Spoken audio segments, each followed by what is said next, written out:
Assalamualaikum warahmatullahi wabarakatuh.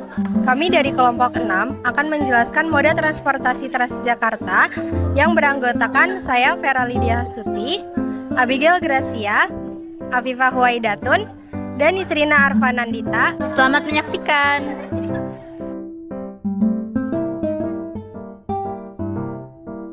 Jakarta, kota megapolitan yang tidak pernah berhenti bergerak. Setiap detiknya adalah ritme kehidupan yang terus berjalan. Di tengah kepadatan dan kemacetan yang seolah tidak berujung, hadir sebuah solusi yang mengubah wajah transportasi ibu kota. Inilah Transjakarta. Transjakarta merupakan salah satu jaringan transportasi publik terbaik di Indonesia saat ini. Layanannya menghubungkan berbagai wilayah di Jakarta dan sekitarnya, menciptakan kognitivitas yang luas. Perjalanan Transjakarta dimulai pada 1 Februari 2004. Namun, rencana pembangunannya sebenarnya sudah digagas sejak tahun 2001. Uji coba pertama dilakukan pada 15 Januari 2004 melalui Koridor 1, rute Blok M Kota dengan panjang sekitar 12,9 km. Sejak saat itu, Transjakarta resmi beroperasi dan menjadi sistem bus rapid transit pertama di Asia Tenggara dan Asia Selatan. 2 tahun setelahnya, tepat pada 2006, Koridor 2 dan 3 mulai dibuka untuk umum. Sejak saat itu, jaringan Transjakarta berkembang sangat pesat. Kini, ratusan rute telah beroperasi dan tersebar di 14 koridor utama. Menariknya, sistem Transjakarta terinspirasi dari jaringan bus rapid transit di Bogota, Kolombia. Konsep tersebut kemudian disesuaikan dengan kondisi dan kebutuhan kota Jakarta. Seiring meningkatnya jumlah penumpang, Transjakarta mulai mengoperasikan bus gandeng sejak tahun 2007. Bis ini ditempatkan di rute-rute padat untuk meningkatkan kapasitas angkut. Namun, perjalanan pengadaan armada tidak selalu mulus. Beberapa kendala teknis sempat terjadi, terutama pada bus impor. Hal ini mendorong peningkatan standar pengadaan, termaksud penggunaan bus dari Eropa, yaitu Scania dan Mercedes-Benz. Di sisi lain, industri dalam negeri juga turut berperan melalui produksi bus lokal yang mendukung operasional Transjakarta. Transjakarta bukan sekedar alat transportasi. Ia adalah simbol perubahan menuju budaya mobilitas yang lebih efisien dan berkelanjutan. Dari satu jalur yang sederhana, kini menjadi sistem yang menggerakkan jutaan langkah setiap hari. Transjakarta menembus batas menghubungkan kehidupan kota. Selanjutnya akan dibahas mengenai jenis layanan yang tersedia di Transjakarta serta bagaimana sistemnya berjalan. Transjakarta ini memiliki beberapa jenis layanan yang diantaranya ada BRT, non-BRT, Royal Trans, Transjakarta Care, bus wisata, dan Mikrotrans. Yuk simak lebih lanjut. Yang pertama adalah BRT atau Bus Rapid Transit, yaitu layanan utama yang menggunakan jalur khusus atau busway sehingga perjalanannya menjadi lebih cepat dan efisien.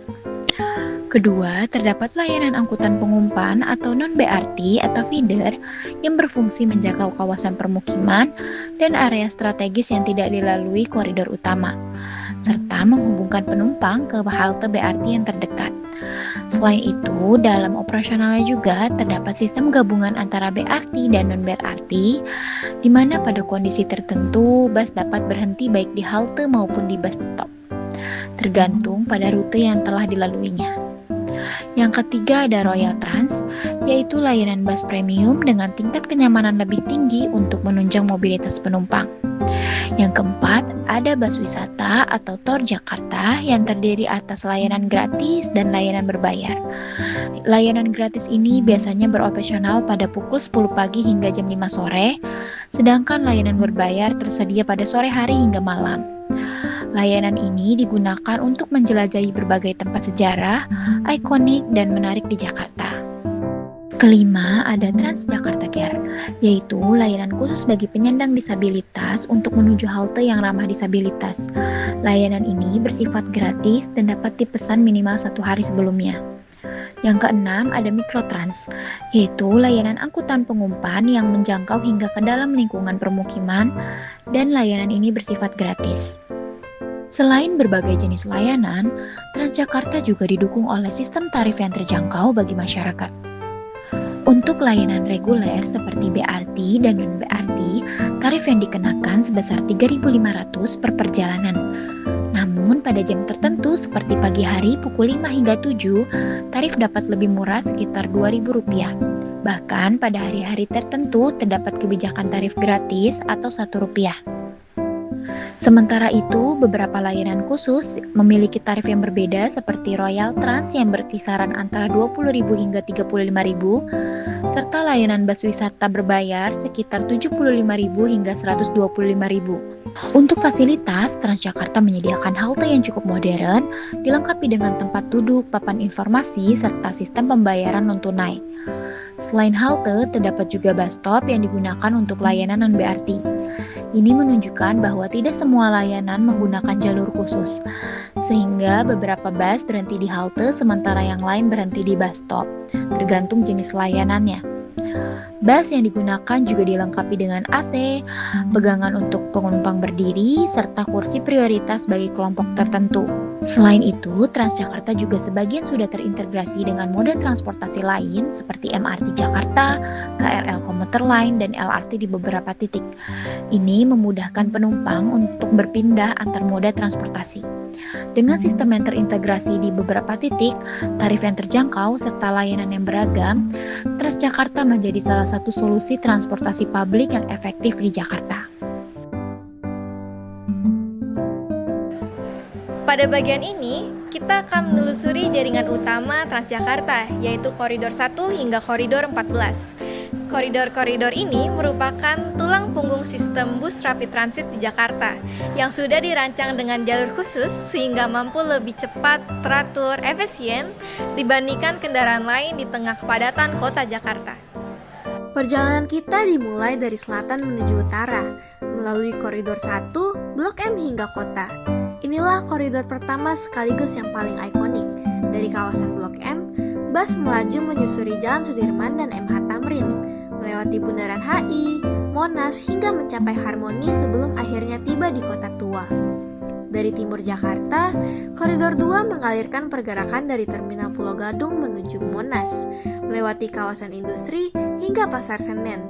Koridor ini menjadi jalur vital bagi mobilitas harian masyarakat yang bekerja di pusat kota. Sementara itu dari barat, Koridor 3 menghubungkan Kalideres dengan Monas via Veteran. Melewati Grogol dan Harmoni, jalur ini menjadi akses utama bagi warga Jakarta Barat untuk masuk ke jantung kota. Masih di timur, Koridor 4 menghubungkan Pulau Gadung dengan Galunggung. Melewati Matraman dan Manggarai, disinilah terlihat integrasi antar moda, karena Manggarai merupakan salah satu stasiun kereta terbesar di Jakarta, mempertemukan BRT dengan jaringan KRL. Beranjak ke Koridor 5, perjalanan menghubungkan Kampung Melayu menuju Ancol. Koridor ini menunjukkan bagaimana Transjakarta tidak hanya melayani kebutuhan kerja, tetapi juga rekreasi keluarga. Dari selatan, Koridor 6 membawa kita dari Ragunan menuju Galunggung, berawal dari Ragunan, melewati Jalan Mampang Perapatan, hingga kawasan Kuningan. Koridor 7 kemudian menghubungkan Kampung Rambutan dengan Kampung Melayu. Jalur ini melayani kawasan pinggiran timur, seperti Pasar Rebo dan Uki. Dari selatan ke pusat perdagangan, Koridor 8 menghubungkan Lebak Bulus dengan Pasar Baru, melewati Kebayoran Lama dan Tanah Abang. Koridor ini juga terintegrasi dengan sistem MRT. Kemudian kita memasuki salah satu jalur terpanjang, Koridor 9, yang membentang dari Pinang Ranti hingga Pluit. Melintasi tol dalam kota, kawasan penting seperti Semanggi dan Selipi, koridor ini berfungsi sebagai penghubung lintas kota dari timur ke barat. Lalu ada Koridor 10 yang menghubungkan Tanjung Priuk dengan PGC. Kemudian ada Koridor 11 yang menghubungkan Terminal Pulau Gebang dengan Kampung Melayu. Lalu ada di wilayah utara, Koridor 12 menghubungkan Pluit dengan Tanjung Priuk. Jalur yang melayani kawasan pesisir penuh akan pelabuhan dan industri. Koridor 13 hadir dengan keunikannya sendiri, menghubungkan Ciledug dengan Tegal Mampang melalui jalur busway layang atau elevated. Dengan melaju di atas jalan raya, koridor ini mampu menghindari kemacetan dan menghadirkan efisiensi di tengah kepadatan lalu lintas. Dan yang terakhir, Koridor 14 yang menghubungkan Jakarta International Stadium dengan Senen. Jalur ini juga menghubungkan kawasan utara dengan pusat kota. Jika dilihat dari pola jaringannya, Transjakarta menunjukkan bentuk radial linear, di mana rute-rutenya memanjang mengikuti jalan arteri utama seperti Sudirman dan Tamrin, sekaligus menghubungkan wilayah pinggiran menuju pusat kota seperti kawasan Monumen Nasional. Dari sisi persebaran halte, terlihat bahwa halte Transjakarta cenderung lebih rapat di pusat kota, dengan jarak sekitar 500 hingga 800 meter. Sedangkan di wilayah pinggiran jaraknya lebih renggang, mencapai 1 hingga 1,5 km. Hal ini menunjukkan bahwa penyediaan halte sangat dipengaruhi oleh tingkat kepadatan aktivitas dan kebutuhan mobilitas masyarakat. Secara spasial, jaringan koridor ini juga meningkatkan aksesibilitas karena memudahkan pergerakan dari pinggiran ke pusat maupun antar wilayah penting tanpa harus selalu berganti moda, sehingga menciptakan tingkat aksesibilitas yang tinggi di sepanjang koridor.